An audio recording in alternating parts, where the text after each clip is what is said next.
Shemavos v'mamakim kosicha Adonai. Adonai shibah l'kolit yedas lecha kashuvois l'kol tachtonoi. Adonai tishmor ya Adonai mi yamor. Kimchas lecha v'man tivorei. V'isi Adonai kibson nafshi v'vidvaroi yoicholti. Nafshi Adonai mishamim aboiker, mishamim aboiker. Chel Yisrael Adonai, kim Adonai hachesed, v'arbei moi fidos. Yiftas Yisrael, mikol avoinoi Maskil David, b'yosoi, v'amoros fivo. Koili, Adonai yazor, koili, Adonai yastanoi. Shboich lefanov sichi, tzarasi, lefanov agi. Bisatein falai ruchi, biyato yadato nesibasi, biyoratzu alech, tabnu fachli. Abed yamin arei, bring li makir, avad bonai simeni, in derechon nafshi. Lo'arti elecho Adonai, amarti ato machsi, chelki, b'eretz hachayim. Shiva rinosi, ki lo isi miyoi, l'atzileni mireitfai, ki yamtzu mimeni. Otzia mimazkir nafshi, oedo yifef shemecho, bi'achtir tzadikim, ki sigmoi.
We are here for Kitchen Achim, for my uncle, Moshe Yitzchak. A person who has an effect on so many, if not all, facets of Klal Yisrael throughout the entire world. We brought him to Chicago because this is the place that he built. This is the place that he put so much kaiches into. And Baruch Hashem, the fruits that he saw are just tremendous. Our first spiritual will be of David Zucker.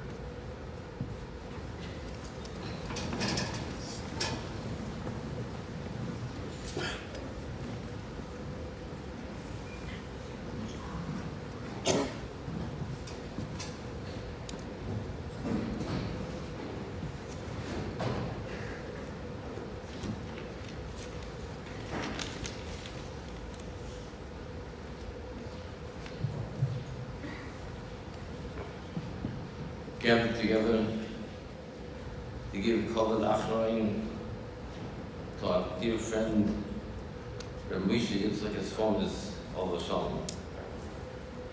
Rabbi Yitzchak was from the great Malzike Torah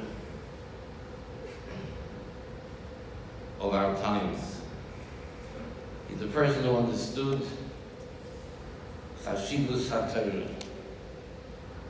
He was Malzik Yeshivas, she was Ketanis, she was Gedolos, Batei Medrash, Koyolim. We all remember, not we all, but those who were present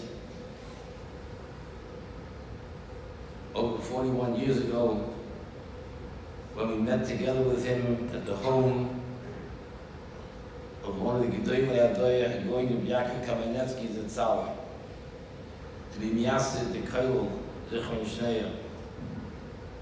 Remember how he was Nisoira.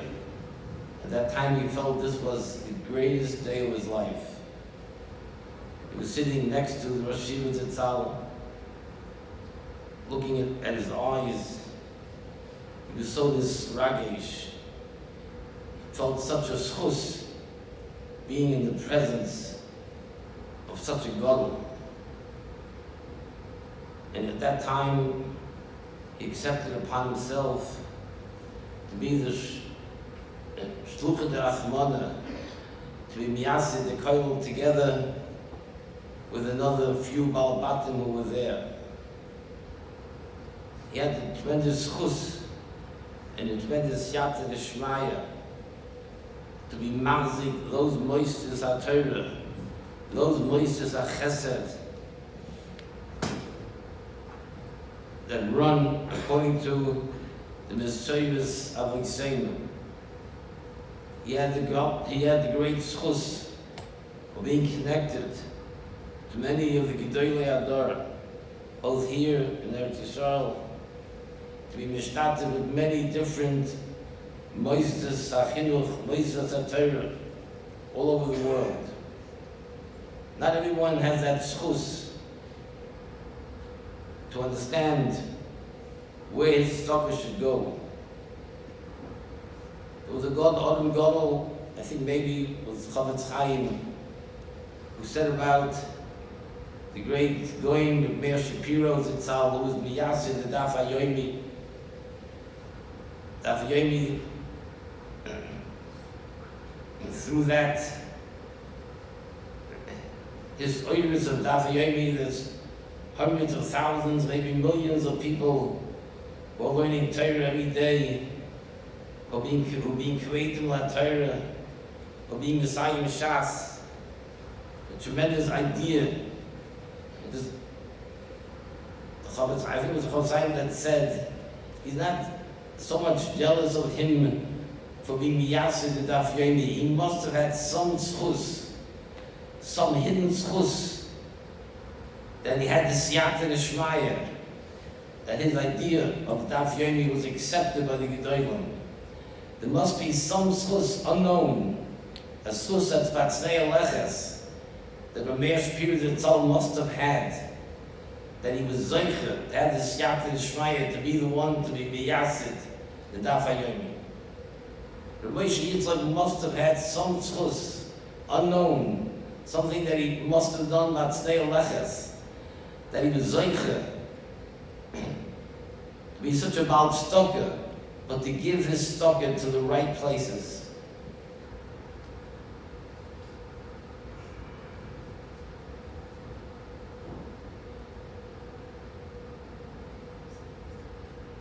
He was mashpia on others. At one time, he was a Rabbi, Neri Crown, but he left because he felt if he would go into business, he can do more for Yiddishkeit. He can do more for chinuch abonim and bonais. He can be a great Mouzik Torah. He supported Torah with a rafus, with a divus alev. He taught that to others. Chazal tell us in this week's parasha, on the pasuk, Lo yochlu echol lanus v'yisai ki nevhalu miponov. When Yosef disclosed himself to his brothers, Ani Yosef oido vichai, the pasuk says his brothers they couldn't answer. They became speechless. And Chazal say, Oy lanu miyoy madin, oy lanu miyoy matechacha. Woe to us, what's going to be on the Yoy Madin? Yosef ketanim shel shvatim hoyav lo yochlu echel lamu b'tekachasai. Yosef was the youngest of the shvatim, and his brothers couldn't stand up to his techacha. Kishiyovei HaKadosh Baruch Hu v'yoichiach b'chol echad afi mashehu alachat kama v'kama. And it's Yedua, the Beis Halevi, what techacha did Yosef give when he said those few words, Ani Yosef, Oid Ovichai. And Beis Halevi says the techacha was Yehuda came with a taina that Yosef should have rachmanis, even if Binyamin deserves to be taken and locked up, but have rachmanis on his father. His father's going to die. His father Yaakov is going to die if Binyamin doesn't come back home. Have rachmanis on my father. And when Yosef said those words, Ani Yosef, Oid Ovichai, the techacha was, and what about you? When you, why weren't you concerned? Why weren't you concerned about your father? When you gave me, Yosef, all the tzaras, even if you felt you were justified. But what about your taina? What's going to be with Yaakov? They have no answer to that. This is going to be the techacha. We have excuses why we don't serve HaKadosh Baruch Hu. We have excuses. We have excuses. We don't give stock and we can't afford it. But the English is going to say, Fi mashahu, when it came to your own personal lifestyle, you were able, you had the funds. How could you come with an excuse? How can you come with an excuse that you can't afford to be Mavzik Torah, to be Mavzik stock of a chesed? Fi mashahu, Rashi Rabbi Zitzal writes, Fi mashahu, a person who has as sogis, what it means to be generous. He's very generous when it comes to his own personal lifestyle. You have hasagas of generosity. So what happened to those hasagas when it comes to support Torah, when it comes to support Chesed? And this is what Anifta understood. He understood this. He understood that those same hasagas that one has for his own personal lifestyle, those are the hasagas he has to have when it comes to Hamzokas HaTorah, when it comes to Chesed, helping Moses and helping individuals. Hundreds and hundreds and thousands of individuals were helped by him. Batznei Alechet, no one knew about it, no one knows about it. But he understood, if I have hasagas of generosity in my own personal lifestyle, how can I not treat others the same way? How can I not treat Mazik Torah the same way that I live my own lifestyle. He was a mashpia. 40, 50 years ago, we didn't have many of those type of asogis. He was from the Yechidim at that time. But Baruch Hashem, over the years, many have learned from him. Many have learned from him. Fimashahu had learned from the chashivas of Torah, the chashivas of tzedakah, the chashivas of chesed. This is the schus that's malava him to the olam ha'emes. Eibusha should help Mishpacha should continue his legacy. Ubila Mavis Lanetzach Amach Hashem L'Kedima V'Yakol Panim.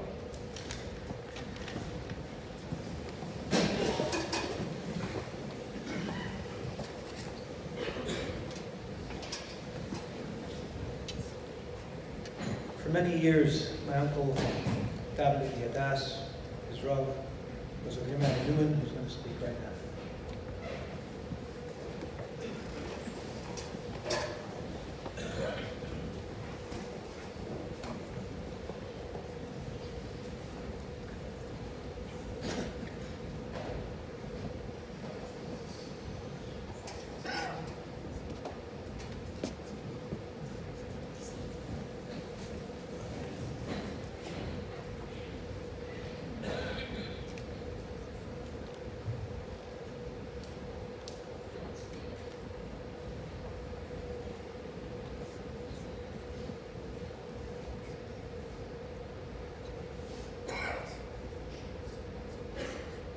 Very difficult. To say Milu de Espedo, and somebody that was so large and so great as Rabbi Yitzchak, Rabbi Yechiel, somebody that was a close friend to so many people. I don't think there's anybody in the room here that knows all of his friends, how many people that he's helped, somebody who helped individuals,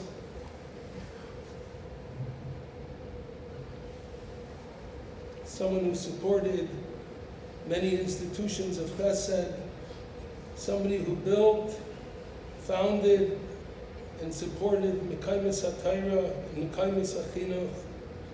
How many yeshivas, how many koyalim, how many day schools were built because of him and his initiative. He was a visionary to be able to build Torah and Yiddishkeit worldwide. And it was something that he was passionate about. And when he was interested in the Rabbim, at the same time he was still interested in the Yechidim. He had a tremendous leiv toiv. When he heard of somebody that needed something, he was there, graciously, generously, in a tremendous eifah. Many that I've seen myself and many that I can only imagine that he has done. An individual that found favor by Gedolim. They saw in his heart the leiv toiv that he had, the willingness to do for Klal Yisrael, to do for the Rabbim, to do for the Yochid. He lived his life like the words of Rav Itzel of Volozhiner that he said over for Rav Chaim Volozhiner used to tell them all the time and give them Musar Adam Loila Atzmai Nivra Lahayal Achrini. A person wasn't created for themselves but there to help others. That was his life's mission. The joy that he had to find out that somebody was secure. The joy that he had to know that a Maisid was managing financially because of his help. The joy that he had in that was greater than anything else. He had a special knack, which I never figured out and understood how he was able to do it. To be able to mix with all kinds of sugim, all different types of yidden. A person was a yid, he was there to help him out. And Mishum Darkei Shalom and Mishum Eva, if it was a guy, he would be there to help them as well. He had an ability to interact with so many different types of people. And on their level and on their Ramah, and their sug, and he felt close with them, and they felt close with him. How one individual can have a rainbow of colors of different types of people, and to be able to relate to them and connect to them is unbelievable.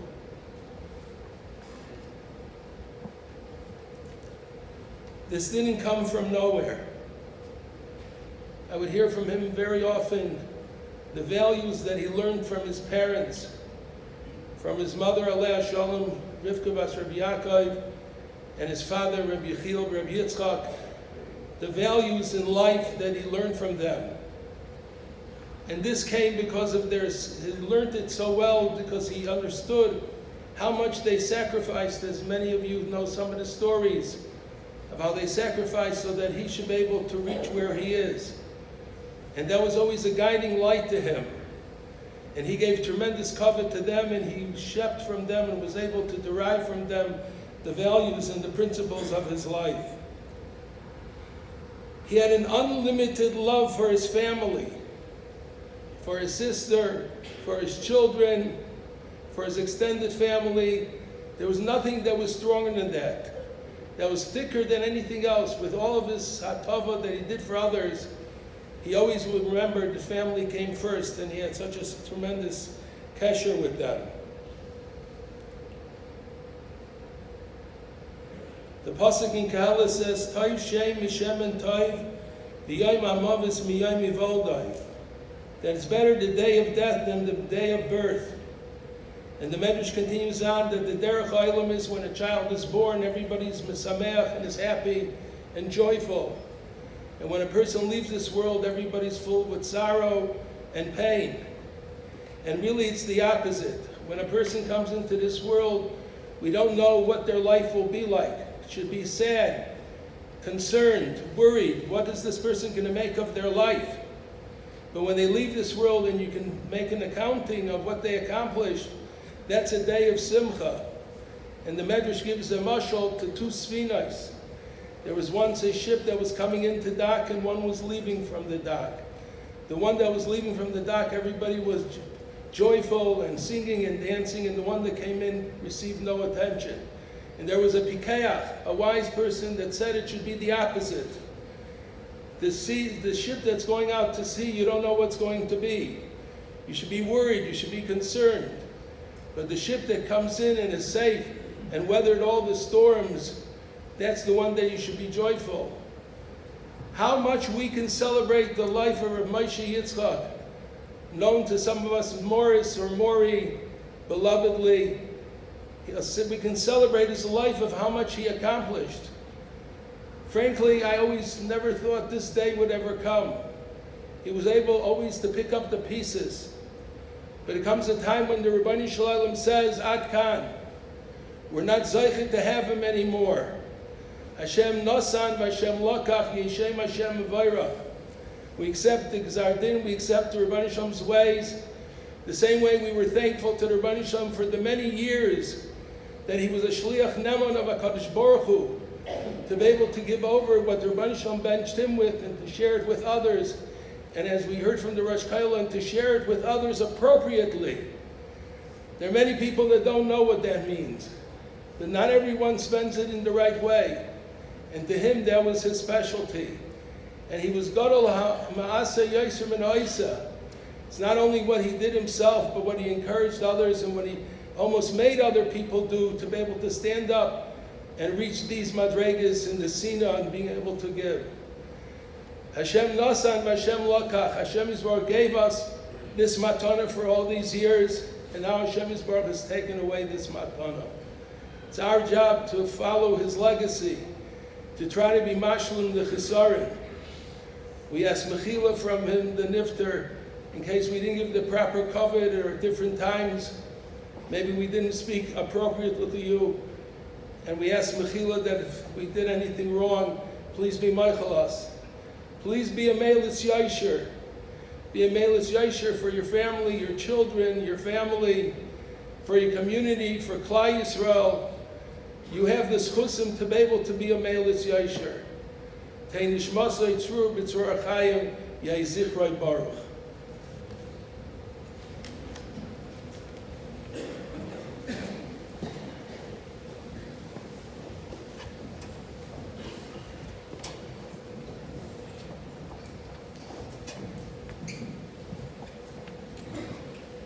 Throughout all the years, my uncle was very proud of his Sephardic heritage.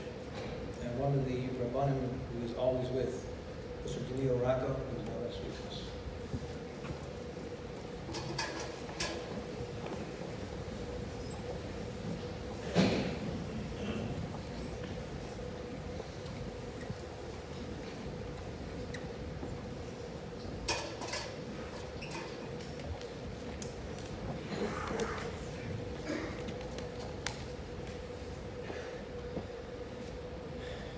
We are gathered here tonight to be masped, a truly unique and multifaceted individual who touched the life of every single Jew in our community and well beyond, whether they realize it or not.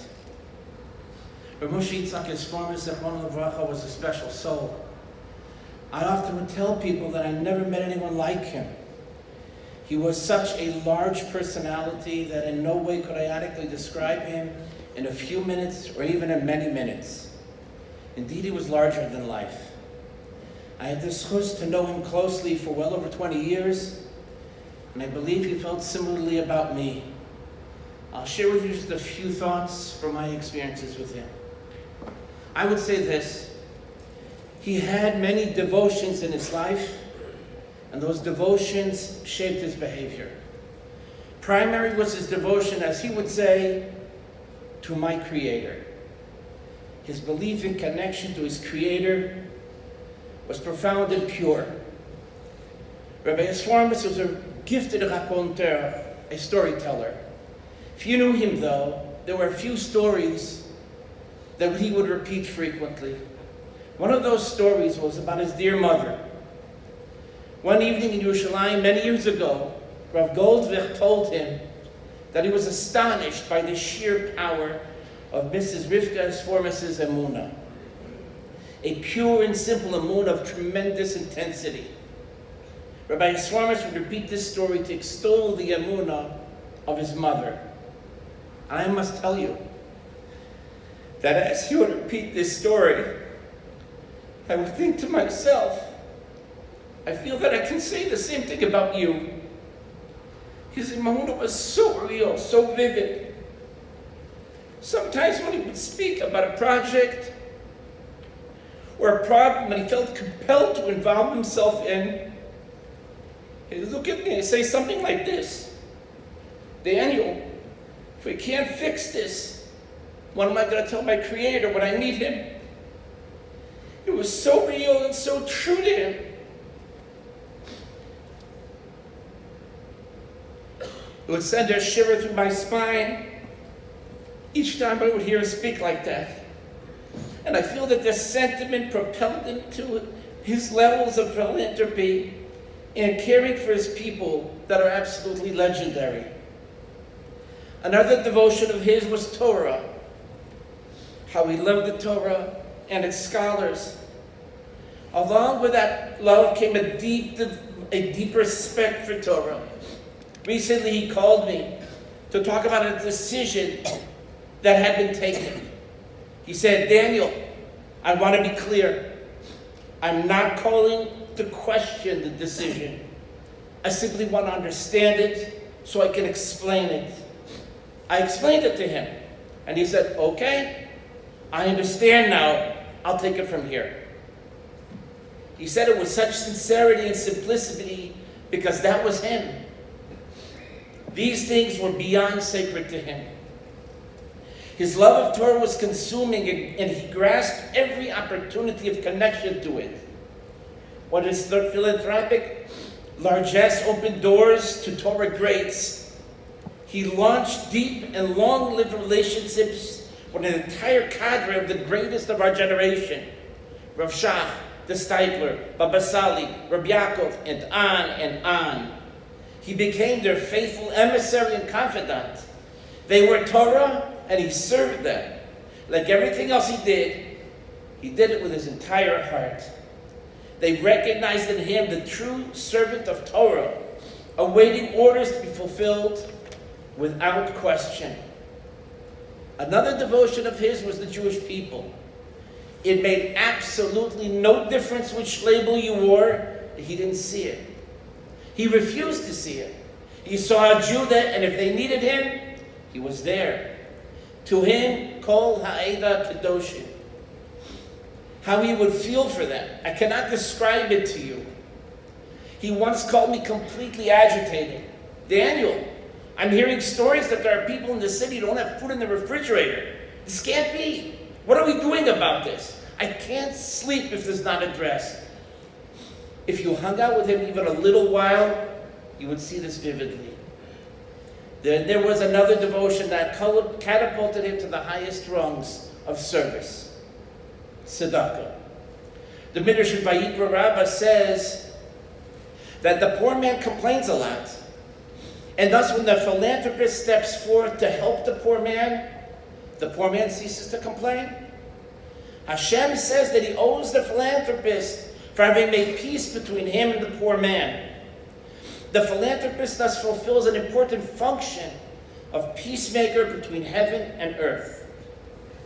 That may explain the word tzedakah, which appears linked to the term tzedek, justice. At first glance, these two terms would seem unrelated, charity and justice. However, it is the tzedakah, the charity, that brings balance to the righteous justice, the tzedek, of the poor man's plight. In the story of creation, we're told, Vayas Hashem Elokim et shnei hamerot hagedolim, et ha'ma'or hagadol lememshelet hayom, et ha'ma'or hakaton lememshelet halayla. Hashem made the two great luminaries. The great luminary, the sun, for the command of the day, and the small luminary, the moon, for the connection of for the command of the light of the night. The Tikkun Zohar tells us that this verse introduces the concept of tzedakah. The sun, that is the dispenser of light, is analogous to the wealthy man, while the moon, that is the recipient of that light, is analogous to the poor man. Thus, the dynamic of giving and receiving was built into the essential mechanism of creation. As Rav Nosson Sherman explains, the charitable man has heard the divine call to bring peace between the severity of the divine decision of poverty for the poor man and the poor man. He has become a partner with Hashem for returning balance to the world, to bringing peace between heaven and earth. One more introductory thought about tzedakah. The pasuk says in Mishlei, Rodev tzedakah v'chesed, yimatzeh chayim tzedakah v'chavod. The one who pursues charity and loving kindness will find life, charity, and honor. The Gemara tells us that from this we learn that Hashem will provide the one who is devoted to tzedakah with the funds to use for that purpose. The Maharal explains that there are two types of tzedakah givers, the reactive and the proactive. The reactive responds to requests because they touch his soul and break his heart. His tzedakah is a manner to soothe his frayed spirit, and in a way, somewhat self-serving. The proactive philanthropist understands that there is a mission, and he is Hashem's agent. He does not need to be asked, and he looks at tzedakah as fulfilling the unspoken directive of Hashem. Such a person does not wait for a tzedakah opportunity. He pursues it as a soldier striving to fulfill his mission. Tzedakah is not a burden, but a privilege. Indeed, such a person, as the verse tells us, finds that the tzedakah gives him life. Such a person is also provided the resources to fulfill the divine mission. Not to talk of Rabbi Esformes' chesed in tzedakah, yechle hazman v'hema lo yechlu. There's not enough time. He was a true rodev tzedakah. He pursued tzedakah. He lived for it. Truly the proactive philanthropist who understood his role as the one who needs to bring peace between heaven and earth. He saw himself as Hashem's agent and lived with an ever-echoing motto: there is no finish line. How many times did he tell me, Daniel, remember that there is no finish line? Many years ago, I was asked to speak for a video for one of the countless dinners honoring his charitable giving.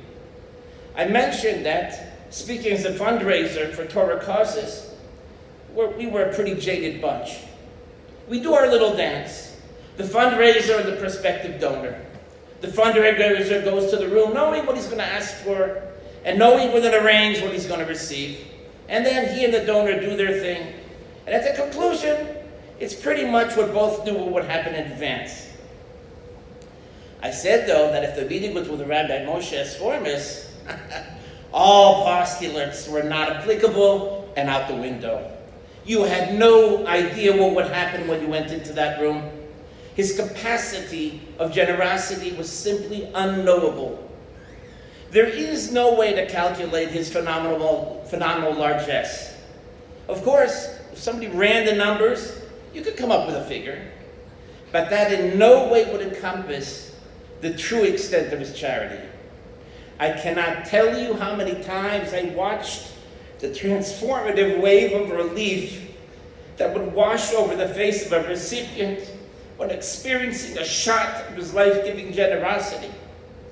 How someone would go into his office, myself included, with sagging shoulders and a bent posture, beaten down by a situation, a sense of hopelessness, only to walk out with head held high in a newfound dignity. There's no calculating that. It is life itself. And this happened constantly. Maybe the verse means that the proactive philanthropist will find life, that it will see that the kindness enlivens the recipient, bringing the man new vitality and sense of purpose.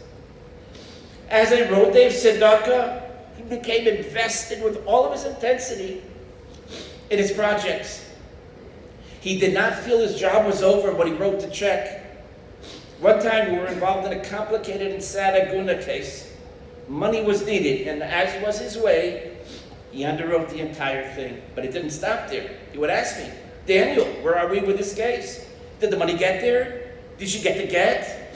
I could see the relief when he heard that, Baruch Hashem, the get had been delivered. This is a story that repeated itself again and again in just different scenarios. The Gemara tells us, Rabbi Meir Dayak Mishma. Rabbi Meir would draw inspiration from a person's name. When we look at Rabbi Esformes' name, we as well can draw inspiration. Moshe Yitzchak. He personified the ultimate and the traits of these two names. Moshe Rabbeinu was the great leader. Our Moshe, as a philanthropist, blazed new paths of tzedakah, started things that today we take for granted. He, with a devoted group of like-minded giants, transformed the face of our community. There is likely no Mossad that he didn't touch. His name may be emblazoned on buildings throughout the community, and the world for that matter, but let me tell you that the amount of silent activity does not fall short. He led, he energized, he exhorted, and people followed. However, he was not just a leader in his tzedakah pursuits. He was a leader, period. When he spoke, people listened. For example, people knew if there was a disagreement, a rift, you call Mori. He would enter the fray and people would listen to him. He had a way of resolving conflicts so that everyone felt heard. I witnessed this just a few short months ago when he asked me to get involved in a disagreement. I didn't get far. But he sat the parties down and had the matter resolved, I exaggerate not, in 15 minutes. But Moshe Rabbeinu was also the great defender of the people. Oh boy, did Rabbi Esformes defend his people. How we would rise to the defense of the underdog was a sight to behold, a scary one. The introduction of Moshe Rabbeinu as an adult is as follows. Vayigdal Moshe vayetzeh lechav vayar besivlotam. Moshe grew and he went out to his brothers and he saw them and their suffering. Rashi famously teaches us there that Moshe Rabbeinu was noseh be'olim chavero, a true empath. He felt their pain. Rabbi Esformes felt the pain of his brethren. He cried with them. He supported them. Now Yitzhak Avinu, the other name, was the personification of the attribute of severity, midat hadin. There was a tremendous intensity about Yitzhak, a constant demand from himself to meet his divinely designed purpose. Rabbi Esformes can be both intense and demanding. Daniel, where are we going to get? Where are we getting to on this? Where are we on this?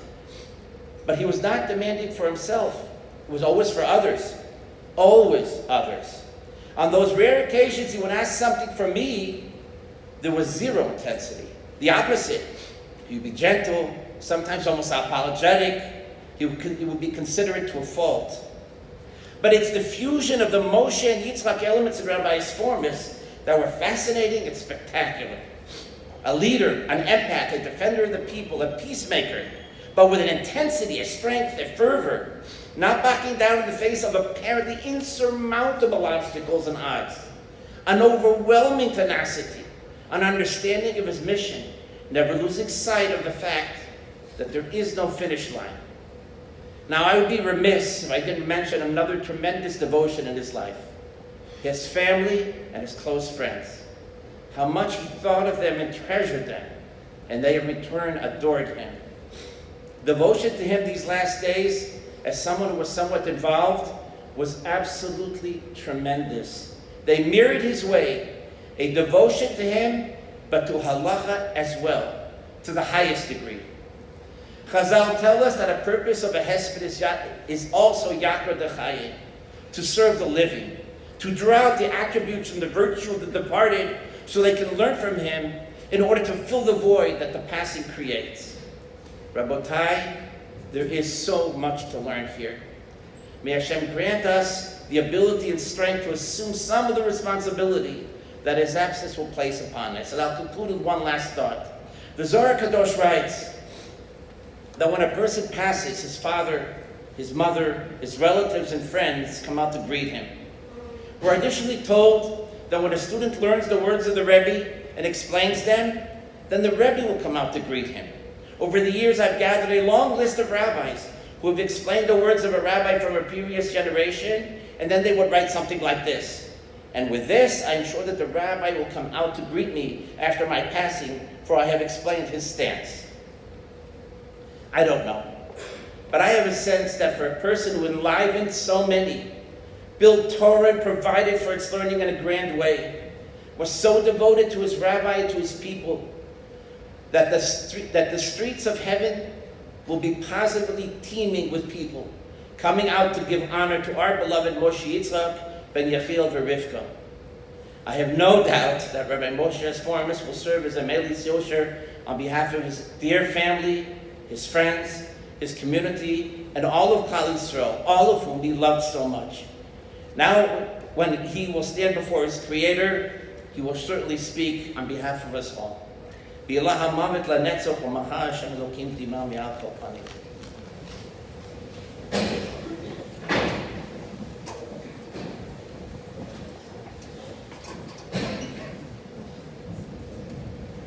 Over the last 20 years, my uncle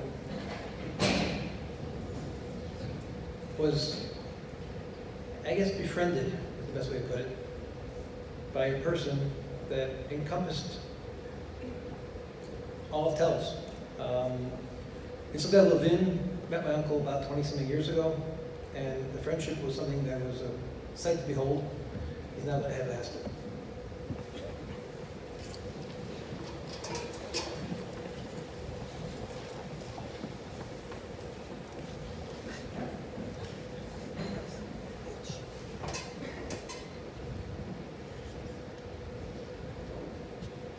Before I started, I just looked at my watch, and it's amazing that what we're more saved, we're still speaking at 10:15 at night.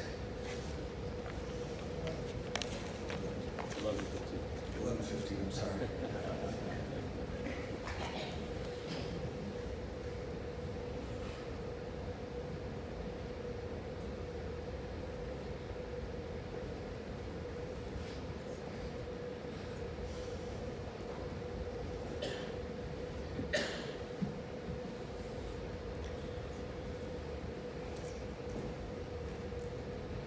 Less than 6 months ago, I stood at a podium to be masmed my brother, a giant in Torah. Now I stand to be masmed another brother, Moshe Yitzchak, a giant in Chesed, a lover of Torah, a champion of tzedakah, a pillar and a foundation of everything good in our great city of Chicago. Chacham Lev Yikach Mitzvahs. He was a brilliant person, brilliant in learning, brilliant in business, brilliant in understanding people. And he used all of his koiches for mitzvahs. Look around at the crowd. Look at our city. Which moisid in Chicago doesn't have to thank him for either a building, multiple buildings, or even just a payroll? Nobody.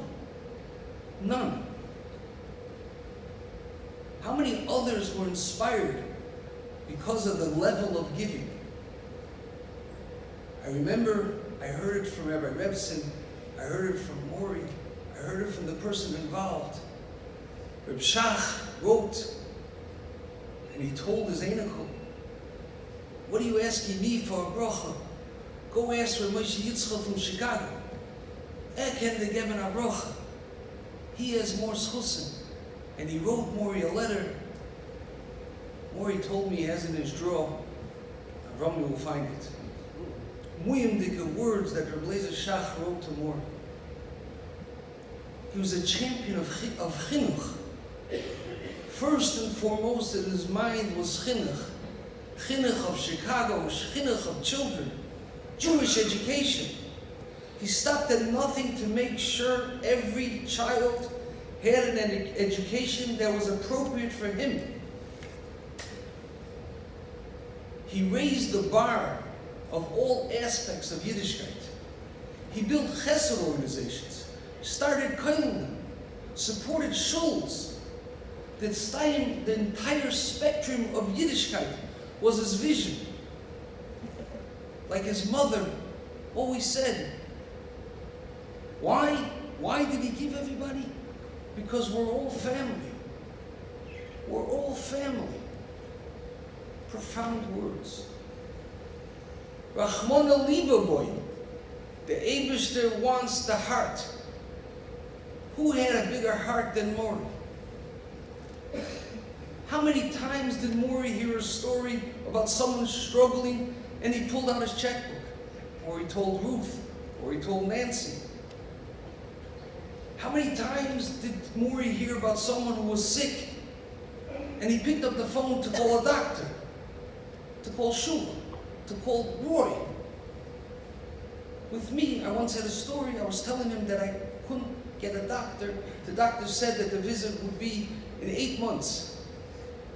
He made a phone call, and by the time I got to my car, the doctor herself called and said, tomorrow morning, 9 o'clock in my office, please bring your child. The friendship, personal, with Mishpachas Levine. He started with my mother's Olazunzain in Erie Crown. My mother doesn't like when I say how long she's in Erie Crown, but it's a week or two. And then, by Pazatzal, he helped take Chicago Jewry to a new level. From the first day my father called me in Eretz Yisrael to come help Tel Yeshiva to move back to Chicago, Moshe Yitzchak told me he'll have my back. And he hasn't left me for a second in over 20 years. He treated me no less than a son. He joined in our simchas. He cried in our tzaras. We were one. He took Tel Yeshiva on his shoulders. He took pride in learning in the yeshiva. Who could forget the steiging and the screaming with Sam, with the Motchalei, with the Rashi Reb Shmuel Yeshaya, all while wearing his Night Seder Mashkiach hat in the back of the Beis Medrash. He stood front and center in helping the yeshiva grow to its biggest and best ever. He took pride in it. He demanded us all to be gedolim. He demanded us all to take responsibility for our moisdes. Just a few months ago, we sat in a room. He came especially for him. We sat in a room for a meeting for Telz Yeshiva.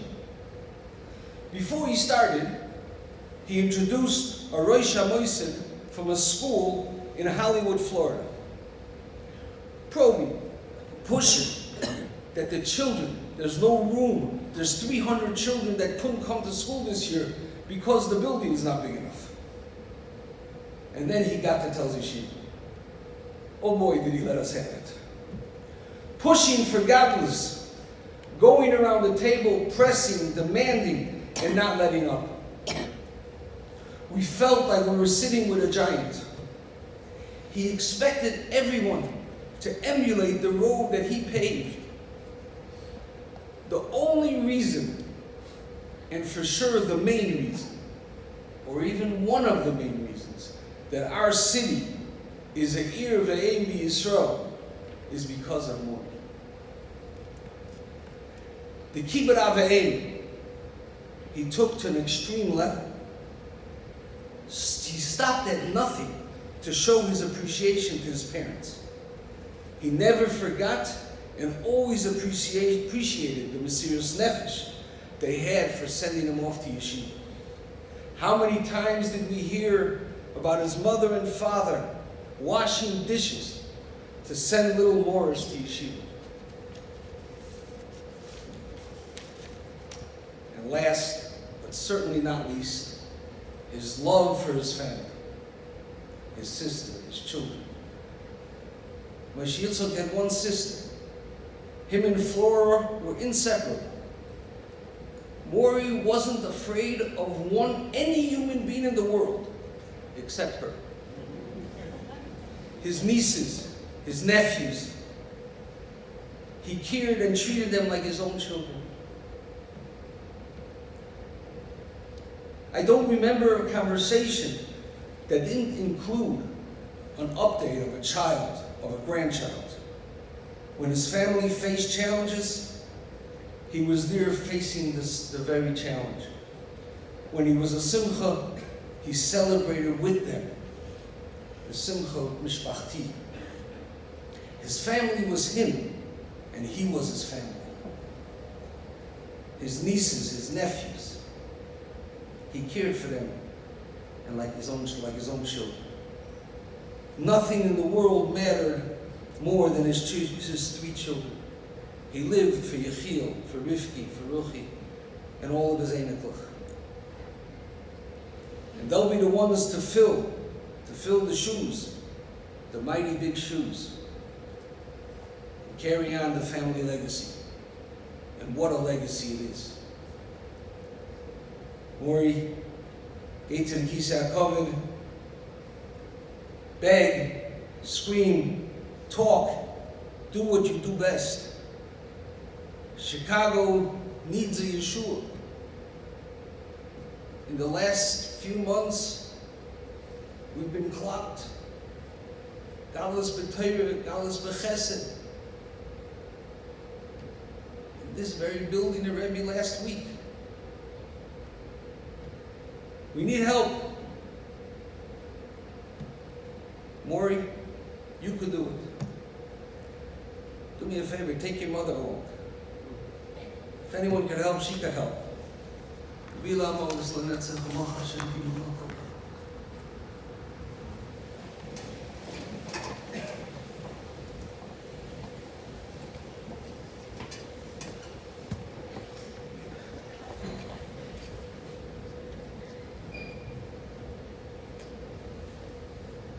There is no doubt that the most important thing to my uncle was his family.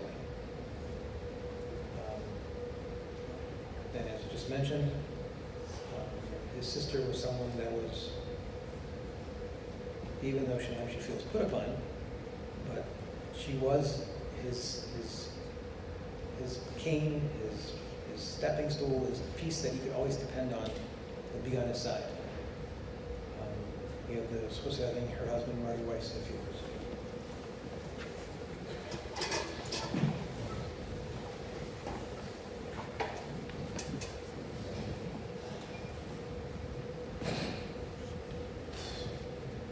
Well,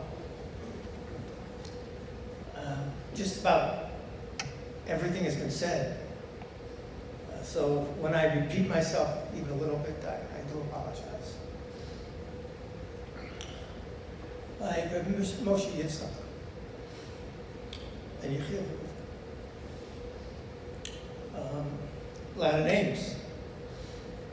Morris, which Norna always liked to call him, and made sure everybody else would.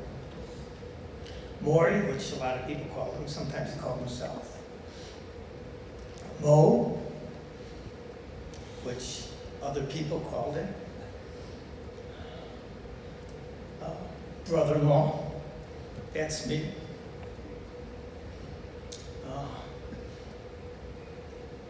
Father, grandfather, uncle. Sister. The rock. Truly.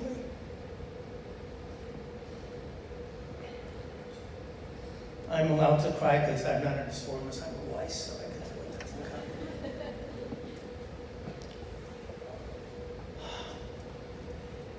And most of all, friend. He was all these things that people said, and even more.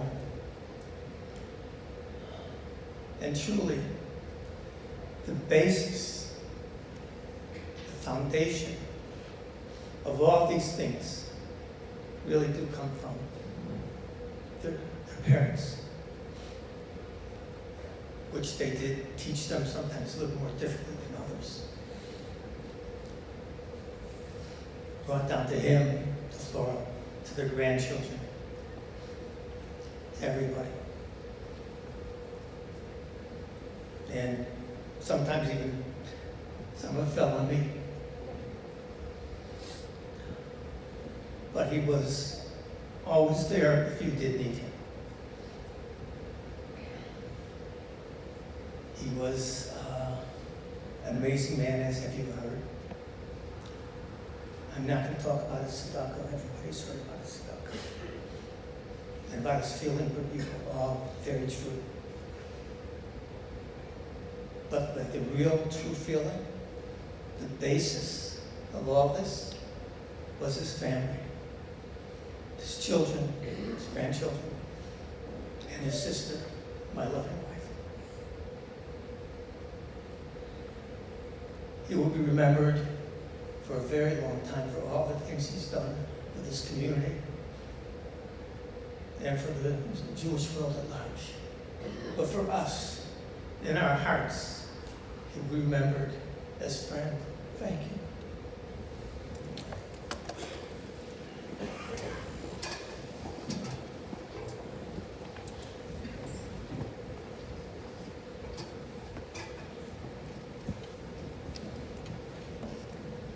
My uncle has 3 children. He has Yechiel, he has Rivki, he has Rachi. There's not been a minute that the 3 of them have not been looking after my uncle since he got sick. They have been there, whether physically, whether on the phone, whether thinking about it. It has been something that's really, I hate saying the word beautiful, but the care that they showed was something that we all should be honored by. Rivki wants to say something, but I told her she couldn't. So instead we have her husband speaking right now. Rivki instead is going to be saying something later on in the base measures for all people that want to hear that is going to be said. Hope that will be working. But so you're not going to speak now? Fine. And Rivki will say everything over there. Okay. In that case, I'll now go. Chicago.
El Malay Rachamim, Shoichem Bamrimim, Hamtei Menucha Nechayna, Al Kanfei Ashchina, B'malois Kedoshim V'toyrim, Kizaya Harakiya, Mazirim, Es Nishmas, Reb Moshe Yitzchak Ben Yechiel Shehalach L'Olamoi, Bavur Shemishpachtoi B'li Neder Nodav L'Tzdaka B'ad Askaras Nishmasoi, B'gan Eden Tehei Menuchasoi, Lachein Bal HaRachamim, Yastireu B'Seiser Knafav L'Olamim, V'yitzor B'tzor HaChayim Es Nishmasoi, Adonai hu nachalosoi, v'yanuach b'shalom, al mishkavoi, v'noimar amen.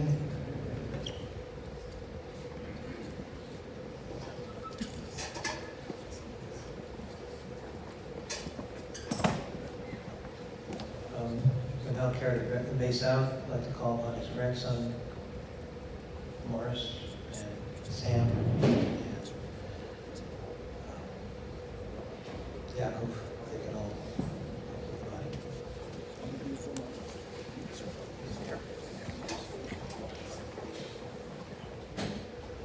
Can I start? Okay. Whenever I speak to someone new and they come to realize I'm Morris Esformes' daughter, their first question is, what is it like being the daughter of such an amazing man? A man who gives so much tzedakah to Klal Yisrael, such a powerful and successful businessman, such an affluent and poised speaker, the great Rav Moshe. And my response is always the same. I smirk and I say, to me, he is my dad. And while, yes, he is all of those things and more, there is a side of him that only my family has been lucky enough to know.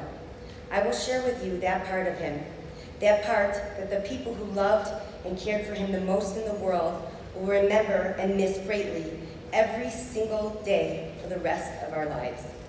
This is just a glimpse into the real Morris Esformes.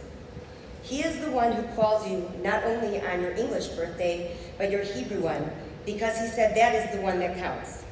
He never ever forgets a date, birthdays and anniversaries, and is the one to remind us all the day before to call the other one to wish them a happy birthday. He is the one who sends flowers to all the women in the family on their birthdays and all Yom Tovim. Every year on my birthday, he sends me roses with the amount that I am that year. You can only imagine what that looks like at my age. My 50th birthday is January 30th. When he was last at my apartment, he had a big grin on his face and he said, "What are we doing for your 50th? Hashem only knows how bad I wanted him here for that." He was a diehard White Sox fan, Rams fan, Lakers fan, and Blackhawks fan. He enjoyed watching all those games in his robe, white tube socks, and leather slippers with a big tub of popcorn on his lap, his favorite snack of all time. For years, he would get me season tickets to the Hawks games because he knew how much I loved seeing them play. He loved Elvis, loved singing My Way by Frank Sinatra, and was a big fan of Barry Manilow. One year I took him to see him in concert, just us two Fanilows. If he heard the song, I Just Called to Say I Love You by Stevie Wonder, he would call you from the car, and when you picked up the phone, he would be singing it very, very loudly in your ear. He loved the music I made and was my biggest supporter and fan. He had the health club play his favorite song of mine, 50-50, on the speakers. He loved watching Perry Mason and would say at the end of each episode, "Now that I didn't see coming. That was a good one." His favorite movies included the Rocky movies, and he would scream, "Yo, Adrian, I did it!" with the biggest smile on his face. The Ten Commandments, The Godfather, and Shawshank Redemption. He loved The Godfather so much that back in the day he had an Excalibur that when you honked the horn, played the tune to The Godfather. He loved good impressions. Both me and my son Maury had him cracking up until he was in tears imitating people. He loved to work out. He was notorious for going to bed super early so he could be in the gym by 4 in the morning. When I was growing up, he ran 7 miles each day. He once ran a marathon. He was told while training that he would have to stop smoking 6 months before. He stopped 6 days before, and when he crossed the finish line, he had his friend Stan Aaron waiting there with a lit cigarette. He was extremely neat, and he loved his home tidy and in order. He was always on time, if not early, and left for the airport 4 hours before our flight. He loved cholent with meat in it, lots of meat. Crown Royal was his drink, and a good pecan roll from Tel Aviv Bakery was a special treat. He loved both mine and my sister's cooking and was so proud, as he said, of the balabustas we have become. My dad said a beautiful Kiddush and Havdalah. As a little girl, I remember watching him standing so regally, cupping the Kiddush cup in his hand and pronouncing every word with intention and love. I used to watch him daven, wrapped in tefillin and a talis. Even when he was sick and he couldn't stand, he never missed davening and put on his tefillin and talis, even if it meant sitting down. But he still looked regal to me. He made countless of shidduchim, helped many, many people become frum, and as we talked about often, the favorite jobs he had were being a lifeguard at Camp Mosheva, being a Hebrew school teacher at Lincolnwood Congregation, and a Rebbe at Ari Crown. Kids adored him. My dad had a knack for languages and spoke fluent Hebrew, Yiddish, and a bit of Ladino. He had an obsession for high-quality suits and collected hundreds and hundreds of them, but rarely, if ever, wore them. He mostly looked like a schlepper in sweatpants and a sweatshirt, gym shoes and his tzitzis hanging out, and in need of a haircut. But when he cleaned up, he was the sharpest-looking one in the room. He was notorious for his quotes. Here are just a few. By Hanukkah, it won't matter. A Shabbos without a cholent is like Israel without the Torah. He who has the gold rules, put it on the board, yes. You play, you pay. Just admit it, your father's an international superstar. Enough with your Narishkeit already, and what do you think, I found you in the street? He referred to people as sweetheart and Zieskite. He had an infectious laugh, and while he complained about going anywhere, once he was there, he was the life of the party. Oh boy, did he have a bark, but his bark was always bigger than his bite. He could not stand to see anyone suffer, and if he saw you crying, he would just want to fix whatever it was that was hurting you. Before I talk about my family, I need to thank two important people who are an extension of the Esformes family. Pete Qualls, I don't know if I pronounced Pete's last name right, sorry, who was my dad's driver and assistant. Pete spent more time in the car with my dad than with all of us combined. Pete, I know there were many times that you were with my dad at the sacrifice of your own family, and I know he loved you very much, and I hope you learned some things along the way on those car rides with him. And to Ruth Shaman, my dad's secretary and his dear friend for more years than we can count. Ruth, thank you for all the years you gave us a heads up on what mood he was in when we called, so we knew if it was a good time to talk or not. Thank you for all your unwavering loyalty and love and care you always gave to my dad. His family was everything. He lived and breathed for us all. His relationship with his sister was, let's say, one of a kind. Best friends for sure, and not comparable to any other relationship out there. I want to publicly thank both Auntie Flora and Uncle Marty for putting up with him all these years with a good sense of humor.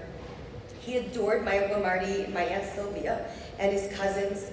Felicia, you will never know how much we all love you. We know all the dedicated work you put into taking care of and loving our dad, and it has never gone unnoticed. And to my cousin David Wurtenberg, you were like another son to him. We all know what you did for him, and he was so very lucky to have you on his side. He loved all his nieces and nephews and their children, and was lovingly referred to as Uncle Mo. He loved his mother, and anyone who ever knew him knew how much. When I would get on his nerves, he would say, not only do you look like I look like my grandmother, but I act like her. And he would say that with just the right amount of annoyance and endearment. He missed both my grandparents deeply, and I know that they're with him now, taking good care of him. His grandchildren were the joy of his life. Serena and Drew, Morris, Jack, or as he referred to him as Jackie, Barry, Ruth, or as he referred to her as Ruthie, Maury, Aviva, Morris, Luna B, and Jacob. He loved calling the Morrises that were named after him by their Ladino name, Mushon or Mushiku. He was proud of all of them, invested in their success, and loved and worried about them as if they were his own children. But it was his own children, my brother Yechiel, me, and my sister Rabbi, that were his heart and soul. He always put us first before his own needs. I can't speak for the other two, but there's never, ever been a day that I didn't feel completely loved by my dad. He took care of me in every way a father could take care of a daughter. He encouraged me, believed in my dreams, told me he loved me every time we spoke. He taught me about business. He showed me how to be a loyal friend, how to trust Hashem, how to never give up, and how when you fall, get back up and try again. That I only have to answer to Hashem, and when I look in the mirror, know I'm doing the best I can. As he always said, at the end of the day, the only one you need to answer to is your Maker. His most important lesson was never to be afraid to give, and Hashem will always make sure to give it back to you. All that man ever wanted was for us to have peace and happiness and love in our lives. I know he was grateful for our spouses and left this earth knowing we each have someone to look after us. Thank you to Sam, Aurelia, and Yaakov for sticking by us and dealing with an extremely strong family. I want everyone to know how amazing my brother and sister are. They took care of my dad day in and day out with love, respect, and dignity. Not living in Florida, the majority of the responsibility was on them, and I thank you both for overseeing everything. Dad, I don't know how I'm going to live without you. The men in our family usually live well into their 90s, and I thought I had 20 more years. I wanted you to be around for great-grandchildren and great-great-grandchildren as Nona and Nona Papa did. I promise you here and now, I will live up to what you've always expected of me. I will take care of everyone. I won't let you down. Please watch over all of us, and I hope we will bring you nachas from where you are now. I love you, Dad, so much.